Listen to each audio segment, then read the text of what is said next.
दोस्तों, बहुत स्वागत है आपका पीके की जी के यूट्यूब चैनल में। और आज है 21 सितंबर 2020 और आज की वीडियो हम डिस्कस करने वाले भारत का उपराष्ट्रपति और भारत के प्रधानमंत्री के बारे में। ठीक है, चलिए शुरू करते हैं। इससे पहले हम क्या राष्ट्रपति डिस्कस कर चुके हैं, जो हम केंद्र की कार्यपालिका की बात कर रहे हैं। तो उसमें आगे दो सेगमेंट और हैं, एक है आपका उपराष्ट्रपति, दूसरे हैं आपके प्रधानमंत्री। ठीक, तो आज उपराष्ट्रपति और प्रधानमंत्री दोनों देखने वाले। सबसे पहले देखते हैं उपराष्ट्रपति। अब यहाँ पे वो चीज़ डिस्कस करेंगे जो एकदम सही है, सटीक है, और जो एग्ज़ाम में आने की जहाँ संभावना ज़्यादा है, जहाँ से क्वेश्चन बनते हैं, वो चीज़ हमें अब डिस्कस करनी। नहीं तो ये टॉपिक अपने आप में बहुत बड़े टॉपिक है और इनको डिस्कस करने में अच्छा खासा टाइम भी लगता है। ठीक, तो हम यहाँ पे कोशिश करेंगे कि टू द पॉइंट चीज़ें डिस्कस की जाए। ठीक है, चलिए शुरू करते हैं। तो राष्ट्रपति पद देश का दूसरा सर्वोच्च पद होता है, क्योंकि इससे पहले हमने देखा था कि जो फर्स्ट पर्सन होता है किसी हमारे देश का, तो वो हम किसको गिनते हैं, तो ये होता है आपका राष्ट्रपति, प्रथम नागरिक जो हम कहते हैं। तो दूसरा सर्वोच्च पद उसके बाद क्या आता है आपका उपराष्ट्रपति का। ठीक है, और ये कहाँ से है, तो ये अमेरिका का जो अमेरिका देश है, वहाँ का जो उपराष्ट्रपति पद है उससे प्रभावित है, या हम उससे कह सकते हैं उससे हमने लिया है हमारे संविधान में। उस अमेरिका का जो उपराष्ट्रपति पद है उससे प्रभावित होकर हमने इसके प्रावधान किए हैं। तो ये है अमेरिका से प्रभावित। अब इसका चुनाव जो है वो जनता द्वारा सीधे नहीं होता है। ठीक है, अब इसका जनता द्वारा सीधे चुनाव नहीं होता, तो चुनाव का तरीका क्या है वो हम देख लेते हैं। ठीक, अब चुनाव का निर्वाचक मंडल होता है। एक निर्वाचक मंडल से क्या आपका तात्पर्य है, तो इसका मतलब ये एक संसद के निर्वाचित और मनोनीत सदस्य। अब यहाँ पे संसद की बात आती है तो यहाँ पे आपका दोनों आएंगे, राज्यसभा और लोकसभा। ठीक, तो ये दोनों सदन है इसके। एक तो ये इलेक्टेड मेंबर जिनको आप चुनते हैं हम लोकसभा में, ठीक है, और जो मनोनीत है जिनको राष्ट्रपति द्वारा या वो मनोनीत किया जाता है, नॉमिनेट किया जाता है, जिनमें 12 सदस्य होते हैं आपके राज्यसभा के, जिनको मनोनीत किया जाता है। ठीक है, और तो ये दोनों सदन के निर्वाचित और मनोनीत सदस्य इसमें हिस्सा लेते हैं। अब यहाँ पे ध्यान देने वाली बात यह है कि विधानसभाओं के सदस्य इसमें भाग नहीं लेते। जो उपराष्ट्रपति का जो चुनाव होता है उसमें विधानसभाओं के सदस्य भाग नहीं लेते। ये सिर्फ और सिर्फ संसद के जो सदस्य होते हैं, लोकसभा और राज्यसभा के मनोनीत और निर्वाचित दोनों, तो ये दोनों प्रकार के सदस्य दोनों सदनों के इसमें भाग लेते हैं। लेकिन विधानसभाओं का इसमें कोई चुनाव प्रक्रिया में कोई हिस्सा नहीं होता है। ठीक है, चलिए बढ़ते हैं आगे। अब उपराष्ट्रपति जो है हमारा, वो राज्यसभा की अध्यक्षता करता है। मतलब क्या, जो भी राष्ट्रपति होगा वो बाय डिफ़ॉल्ट राज्यसभा का अध्यक्ष होता है या राज्यसभा का सभापति होता है। मतलब वो एक बार उपराष्ट्रपति बन गया तो वहाँ पर राज्यसभा की अध्यक्षता भी करेगा और सभापति भी वो उपराष्ट्रपति बनते ही बन जाता है। ठीक, तो ये एक इम्पॉर्टेंट चीज़ है हमारे। ठीक, अब देखते हैं योग्यताएं क्या क्या होनी चाहिए उपराष्ट्रपति बनने के लिए। पहला तो भारत का नागरिक हो, 35 वर्ष की आयु पूर्ण कर चुका हो और राज्यसभा का सदस्य बनने के योग्य हो।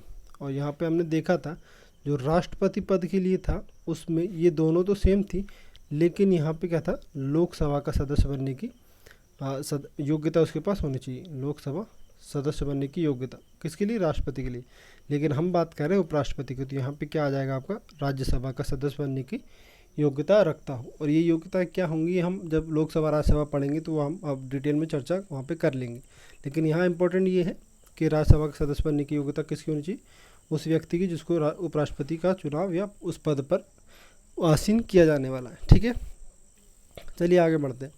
अब उपराष्ट्रपति है, उसकी शपथ की प्रक्रिया क्या होगी, कौन शपथ दिलवाता है, तो ये होता है या तो आपका राष्ट्रपति के समक्ष वो शपथ ले, या फिर राष्ट्रपति द्वारा नियुक्त कोई व्यक्ति या कोई अधिकारी हो कि या कोई न्यायाधीश हो, उसके समक्ष वो अपनी शपथ ले सकता है। तो यहाँ पे मुख्य आता है आपका राष्ट्रपति, तो या तो राष्ट्रपति के समक्ष या राष्ट्रपति के द्वारा नियुक्त किसी व्यक्ति के सम्मुख। ठीक, कार्यकाल की बात करें तो इनका 5 वर्ष का कार्यकाल होता है, जिसको पूर्ण कार्यकाल कहा जाता है। उससे पहले चाहे तो राष्ट्रपति को ये त्यागपत्र भी दे सकते हैं जो उपराष्ट्रपति होता है वो। और इसके अलावा अगर इनको हटाया जाए, हटाने की प्रक्रिया क्या है, तो ये एक राज्यसभा द्वारा संकल्प पारित का पूर्ण बहुमत होना चाहिए इसमें।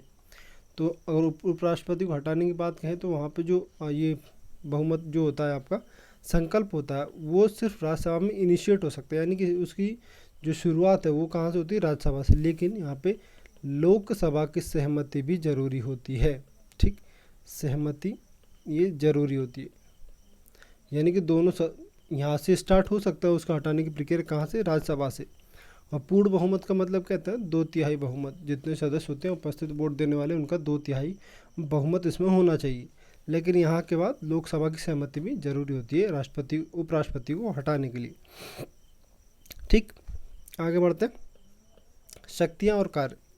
तो राज्यसभा का पदेन सभापति, जैसा कि हमने देख लिया, जो भी उपराष्ट्रपति होगा वो क्या हो जाएगा आपका राष्ट्रपति, उपराष्ट्रपति बनते ही राज्यसभा का सभापति भी बन जाता है। राज्यसभा का सभापति भी अपने आप वो बन जाता है।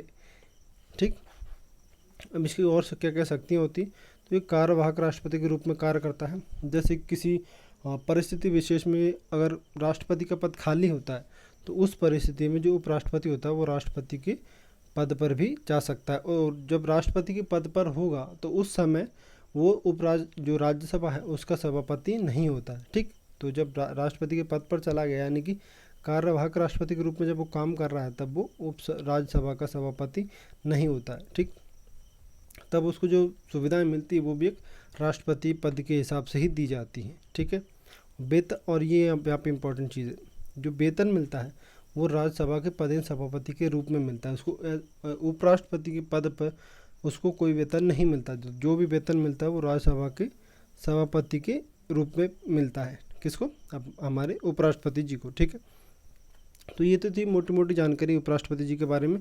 अब देख लेते हैं जो इम्पोर्टेंट सेक्शन है, यानी कि आर्टिकल। यहाँ से क्वेश्चन आते हैं आपके, तो कौन सा आर्टिकल या कौन सा अनुच्छेद किस बात की संदर्भ है, तो वो देख लेते हैं। अनुच्छेद 63 क्या कहता है? इसमें कहा गया है उपराष्ट्रपति के बारे में, जो भी प्रावधान है वो 63 में है।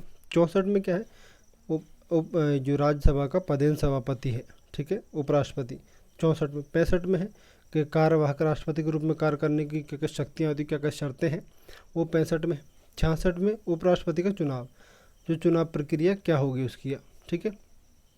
67 में उपराष्ट्रपति का कार्यकाल क्या होगा, सामान्यतः ही 5 वर्ष होता है, ठीक।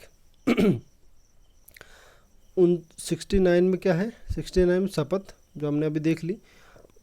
70 में कुछ अन्य आकस्मिकताओं में राष्ट्रपति कर्तव्यों का निर्वहन कर सकता है, और 71 में चुनाव संबंधी और उससे जुड़े मामले, ठीक है। तो ये कुछ इंपॉर्टेंट आपके अनुच्छेद है। तो इसमें सबसे ज़्यादा इंपॉर्टेंट जो है वो है आपका 63 और 64। ये 64 सबसे ज़्यादा इंपॉर्टेंट है। तो ये बहुत इंपॉर्टेंट आपका 64 सभापति के रूप में कार्य करना। जो सभापति होता है राज्यसभा का पदेन सभापति, उपराष्ट्रपति बनते ही आपके राज्यसभा के सभापति के रूप में भी वो आसीन हो जाता है, ठीक। तो सभापति का यहाँ से कोई अलग से चुनाव नहीं होता है। जो उपराष्ट्रपति बन गया वही सभापति बन जाएगा। चलिए इसमें अगला देखते हैं हम, प्रधानमंत्री, ठीक। तो प्रधानमंत्री को वास्तविक कार्यकारी शक्तियाँ प्राप्त होती हैं। मतलब क्या? मतलब ये कि वैसे देखा जाए तो राष्ट्रपति को हम क्या बोलते हैं? राष्ट्रपति होता है हमारा प्रथम नागरिक या राज्य प्रमुख, उसको हम कह सकते हैं राज्य प्रमुख। लेकिन जो वास्तविक शक्तियाँ होती वो किसके अधीन होती? तो वो होती है आपके प्रधानमंत्री पद पर, ठीक। तो भारत में वैसे देखने के लिए राष्ट्रपति सर्वोच्च पद है, लेकिन कार्यकारी शक्तियों में कौन है? आपका प्रधानमंत्री, ठीक। अब इसकी नियुक्ति किस प्रकार की? तो इसकी कोई विशेष प्रक्रिया नहीं है प्रधानमंत्री पद के लिए, ठीक है। तो ये हम समझेंगे ये क्यों नहीं है। इसका मतलब क्या? कोई विशेष प्रक्रिया नहीं। इसका मतलब ये है कि जो राष्ट्रपति होता है वो प्रधानमंत्री नियुक्ति करता है, और किसकी नियुक्ति करेगा ये इंपॉर्टेंट है। अब ये लोग जो है नियुक्ति किसकी करता है? तो लोकसभा का जो चुनाव होता है, लोकसभा चुनाव में जो बहुमत प्राप्त दल होता है, जो अलग अलग पार्टीज होती, उनमें जिस पार्टी के सबसे ज़्यादा लोग या सांसद लोकसभा चुनाव जीत कर आते हैं, उस दल का जो बहुमत प्राप्त दल है, ठीक है, उस दल का जो प्रमुख नेता होगा, ठीक, यह उस दल के द्वारा जो अब एक नाम दिया जाता है, ठीक, उस नाम वाले व्यक्ति को या उस प्रमुख नेता को राष्ट्रपति प्रधानमंत्री पद की शपथ दिला सकता है, ठीक है। और ये तो कंडीशन है जब बहुमत प्राप्त दल हो, और जब जिस कंडीशन में किसी भी दल को बहुमत नहीं मिलता हो, ठीक, बहुमत नहीं मिलता हो, मतलब उसको हम कह सकते हैं, इसको कहता है क्लियर मेजॉरिटी, ठीक है।